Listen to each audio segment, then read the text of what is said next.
नमस्कार दोस्तों, हम आप सभी दर्शकों का अपने अद्भुत ज्ञान चैनल में स्वागत करता हूं। और जैसा कि मैंने पहले भी कहा था कि मैं छोटी छोटी चर्चाएं लेके आपके सामने उपस्थित हूँगा, जो आपके जीवन से, परंपरा से, परिवार से जुड़ी हुई मान्यताएं अनादिकाल से चली आ रही हैं। किसी कारणवश उसकी जानकारी आपको नहीं है और उसको पुनः कैसे स्थापित किया जाए, ये हमारी अपनी सोच है। उसके अनुसार मैं विभिन्न विषयों पर परिचर्चा आपके सामने रखता हूँ। तो आज हमारे परिचर्चा का प्रश्न है अपने कुल देवी और कुल देवता के प्रसंग में। प्रायः बहुत से ऐसे परिवार हैं, बहुत से ऐसे लोग हैं जिन्हें ये ज्ञात है कि हमारे कुल देवी कौन सी हैं और कुल देवता कौन से हैं, और इनका हमारे जीवन में कितना महत्व है इसको भी ये समझते और जानते हैं। क्योंकि हम जीवन में कोई भी शुभ कार्य करते हैं, शादी, विवाह, जनेऊ, मुंडन, या जिसको बोलते हैं कि कोई भी यज्ञ यज्ञादि करते या कराते हैं, तो सर्वप्रथम हम अपने कुल देवी और देवताओं का पूजन करके उनसे आज्ञा लेके तब उस ओर अग्रसर होते हैं। बहुत कारण ऐसे हुए, बहुत सी दूरियां ऐसी समाज के अंदर, परिवार के अंदर हुई, कड़ियाँ बिखरती गईं और लोगों को ये भी अब ज्ञात नहीं रहता है कि हमारी कुल देवी कौन है और कुल देवता कौन है। इन्हीं विषयों को लेकर आज हम पुनः अपने पंडित वेद प्रकाश मिश्र जी को आमंत्रित किया है और इनसे ये आग्रह किया है कि आप इस विषय पे अपना विचार रखें और सरल से सरल भाषा में लोगों तक अपनी बात को पहुंचाएं, जिससे ये जानकारी हो कि इन कुल देवी और देवताओं का क्या महत्व हमारे जीवन में, हमारे संस्कारों में है। हम प्रणाम करते हैं पंडित जी। और आज हम सबसे जानना ये आवश्यक था, हमारे लिए दर्शकों को बतलाना ये आवश्यक है कि हम कुल देवी और देवता कौन हैं, कैसे हैं, होते हैं और उनका क्या हमारे इस जीवन में, धर्म कर्म में प्रभाव पड़ता है। आप अपने विचार रखें। जी प्रणाम। हमारे यहाँ कुल देवी या कुल देवता की कृपा हमारे मानव जीवन की नित्य आवश्यकताओं एवं पारिवारिक दायित्वों को पूर्ण करने हेतु सदैव परम आवश्यक है। इनकी पूजा हमारे पूर्वजों द्वारा आदिकाल से होती आ रही है। बिना इनकी कृपा से, जैसा गुरु जी ने पहले बताया, परिवार में संतान प्राप्ति, उनका देखरेख, विवाह, वंश वृद्धि, भूमि भवन की प्राप्ति, सभी कार्य बिना इनके आशीर्वाद के संभव नहीं है। यही वह देवी या देवता होते हैं जो हमारे संतान परिवार की रक्षा हेतु सर्वत्र सुरक्षा घेरे के साथ विराजमान रहते हैं। हमारे द्वारा किया गया जप, तप, पूजा पाठ, व्रत या जो भी धार्मिक कार्य हम या हमारे परिवार के सदस्यों द्वारा किया जाता है, उनको वह आपके इष्ट तक पहुंचाते हैं। इनकी कृपा से ही कुल वृद्धि या वंश वृद्धि होती है। लेकिन आज गुरुजी, बड़े दुर्भाग्य का विषय है कि आधुनिकता की अंधी दौड़ में लगे लोगों को ज्ञात ही नहीं है कि हमारे कुल देवता या कुल देवी कौन हैं, इनकी किस प्रकार आराधना से प्रसन्न कर हम अपने दुर्भाग्य को सौभाग्य में बदल सकते हैं। और इसी को न जानने का परिणाम है आज का समाज इसका कष्ट भोग रहा है। आज हम एक बहुत पूजा पाठ कर रहे हैं, पता नहीं चलता कि हमारे ऊपर मुसीबतें क्यों आती, हमारे परिवार पर मुसीबतों का साया क्यों नहीं हटता। हमारे पूर्वजों ने, खानदान के वरिष्ठों ने अपने लिए उपयुक्त कुल देवी या देवता का चयन कर उन्हें पूजना शुरू किया था, ताकि परिवार के लोगों के ऊपर एक पारलौकिक और आध्यात्मिक शक्ति पारिवारिक सदस्यों की सर्वत्र रक्षा करे, इसी को हम भूल चुके हैं।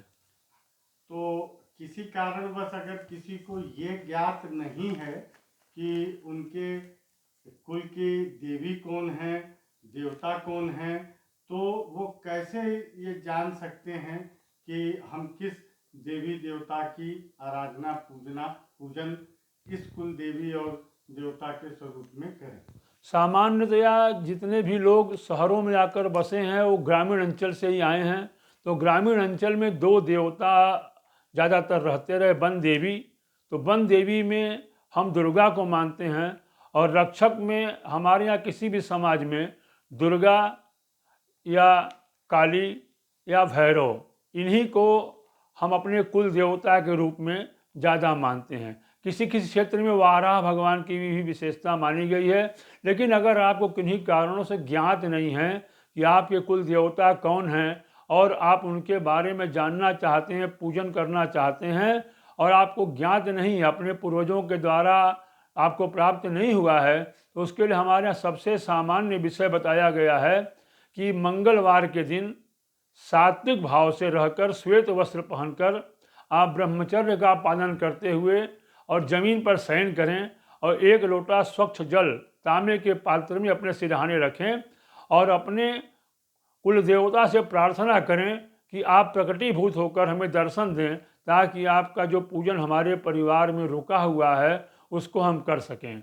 तो ऐसी शास्त्रों में मान्यता बताई गई है कि 3 मंगलवार करते करते वह आपकी कुल देवी या देवता किसी न किसी रूप में आपको अपना प्रत्यक्ष या अप्रत्यक्ष रूप से दर्शन देकर बता देंगे कि हम ही आपकी कुल देवी या कुल देवता हैं। उनको जानकर फिर आप चांदी की 2 सुपारियाँ लेकर उनको एक कुल देवी के नाम से, एक कुल देवता के नाम से रख के पूजन कर सकते हैं। ये तो जिन्हें ज्ञात नहीं है वो कैसे जाने, इसकी विधि आपने बताया। हम अपने दर्शकों की तरफ से आपका आभार व्यक्त करते हैं, और अब हम ये जानना चाहते हैं कि किसी कारणवश जो लोग कुल देवी या कुल देवता का पूजन नहीं कर पाते हैं, तो उससे उनको क्या हानि और करने से क्या लाभ मिलता है, इस पर भी प्रकाश डालें। जी, लोग धर्म बदल देते हैं। आज धर्मांतरण की पद्धति बहुत ज़्यादा हो गई है, अपना इष्ट बदल देते हैं, लेकिन कुल देवी और देवता कभी भी नहीं बदल सकते, क्योंकि इनका संबंध आपकी वंश परंपरा से है। धर्म और पंथ बदलने के साथ यदि कुल देवता और कुल देवी का भी परित्याग कर दिया, तो पारिवारिक सदस्यों को जीवन मार्ग में अनेक प्रकार की कठिनाइयों का सामना करना पड़ता है, जैसे परिवार में धन हानि, दरिद्रता, नित्य बीमारियां, दुर्घटना होना, गृह कलह, अकाल मृत्यु, आपका पैतृक घर बिक जाना, पारिवारिक संपत्ति का हाथ से चले जाना। यदि यह सभी होने लगे तो समझ ले कि कुल देवता या कुल देवी नाराज हैं। इसीलिए सभी परिवार के सदस्यों को अपने कुल देवता या कुल देवी की पूजा और परंपराओं को जानना परम आवश्यक है। जिन घरों में कुल देवता की पूजा नहीं की जा रही है, वहाँ नित्य कलह, वंश वृद्धि, संतानों का न होना या संतान का अपंग या विकृत पैदा होना, अकाल मृत्यु होना, यह विशेष दृष्टिगोचर होता है। नकारात्मक ऊर्जा का परिवार में प्रवेश हमेशा वायव्य कोण से होता है, और कुल देवता या देवी का पूजन न होने से घर के वायव्य कोण से बेरोक टोक ऐसी शक्तियाँ जो कि घर में हमेशा बुरा करना चाहती हैं, प्रवेश कर जाती हैं। इसके कारण से नई पीढ़ी का अपेक्षित उन्नति न करना, संस्कारों का क्षय, पारिवारिक सदस्यों का नैतिक पतन, कलह, उपद्रव, अशांति शुरू हो जाती है। कारणों का पता नहीं चलता, ज्योतिष शास्त्र भी इन्हें नहीं पकड़ पाता। भाग्य कुछ कहता है पर घटता उस कुछ और ही है। इसलिए कुल देवी और कुल देवता की पूजा करने का सदैव प्रयत्न करना चाहिए। जैसा कि आपने अपने वक्तव्य में बतलाया, ऐसी समस्याएं हम लोगों के सामने भी बहुतेरे आती हैं कि समय अच्छा चल रहा है, अनुकूल दशा अंतर्दशा चल रही है, लेकिन जो ग्रहों के शुभ फल को जातक को प्राप्त करना चाहिए वो उसे नहीं मिल पा रहा है। तो उसी संदर्भ में हम लोग उसको पहले यही उपाय बताते हैं कि आप निश्चित रूप से एक बार अच्छी तरीके से अपने कुल देवी और कुल देवता का पूजन करें, भगवान विष्णु की आराधना करें, भगवान वासुदेव की आराधना करें, जिससे आपको अपने कुंडली के शुभ फल मिले और अशुभ फल से आपको मुक्ति मिले। तो अब हम ये जानना चाहेंगे पंडित जी कि अगर इसका पूजा करनी है तो इसमें क्या व्यवस्था रखनी चाहिए, किस तरह से इसकी पूजा करनी चाहिए, और परिवार के किन किन लोगों का इसमें सम्मिलित होना चाहिए और किन लोगों को इसमें सम्मिलित नहीं होना चाहिए, और पूजा का समय क्या हो, उस मध्य क्या व्रत भी रह सकते हैं या अन्य कोई जो इससे जुड़ी हुई विशेष सावधानी हो, उस पर भी आप प्रकाश डालिए। जी गुरु जी, आपने बहुत सुंदर प्रश्न किया है, क्योंकि लोग पूजन करते हैं लेकिन विधि की जानकारी न होने के कारण वह पूजन सदैव अपूर्ण हो जाता है। तो इसके लिए सबसे सुंदर व्यवस्था है, वर्ष में किसी विशेष दिन जब आपके यहाँ अपने पूर्वजों से आपको जानकारी हो या अपने पटीदारों से आप पारिवारिक लोगों से पूछ लें कि सावन, कुछ लोगों के यहाँ सावन में पूजा होती है, कुछ लोगों के यहाँ बैसाख में कुल देवताओं की पूजा होती है, तो जिस किसी दिन भी पूजा होती है, वैसे मंगल का दिन इसके लिए उत्तम इसलिए माना जाता है कि देवता का संबंध रक्त का संबंध होता है और कुल देवता का संबंध हमेशा रक्त संबंधों को प्रदर्शित करता है।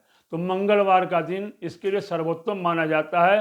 वैसे कुछ कुछ स्थानों पर गुरुवार और शुक्रवार को भी कुल देवता के पूजन करने का विधान है, लेकिन मंगल चूँकि भूमि का स्वामी है और रक्त का भी स्वामी है, इसलिए मंगल का दिन इसके लिए विशेष होता है। इस किसी भी दिन, मंगलवार के दिन, एक चौकी पर लाल कपड़े बिछाकर चांदी की 2 सुपारी पर, एक पर कुल देवता का और एक पर कुल देवी का आवाहन कर, शुद्ध घी का दीपक जलाकर या तिल के तेल का दीपक जलाकर माला, फूल, चावल की खीर, मखाने, लाल चंदन और कहीं कहीं चावल की सेनक का भोग भी लगता है।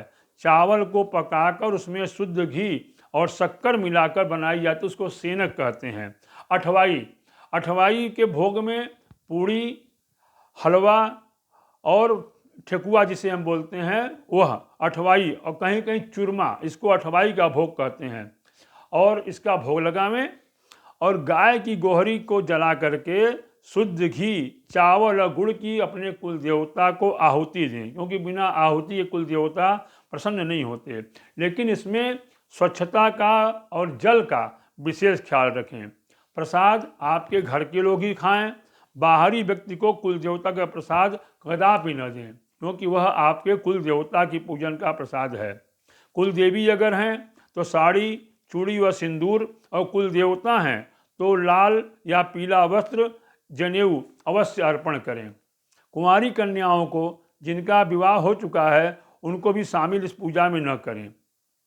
केवल घर की बहुएं ही पूजा में शामिल हों। हर मांगलिक कार्य में प्रथम निमंत्रण भी कुल देवता को ही दें और उनसे आज्ञा मांग कर ही आगे का कार्य करें। इनकी पूजा वर्ष में 1 बार या 2 बार निश्चित समय पर करें। विवाह, संतानोत्पत्ति होने पर विशिष्ट पूजाएं करें। बच्चा पैदा होने पर बाल भी अगर उतरवाना है तो अपने कुल देवता के स्थान पर ही या जहां आपने कुल देवता को स्थापित किया है वहीं बाल उतरवावें। यह भी बहुत प्राचीन परंपरा है कि मुंडन संस्कार हमारे यहाँ कुल देवी या कुल देवता के यहाँ किया जाता है। आपने बहुत ही सरल तरीके से और इतनी उत्तम जानकारी लोगों को दी।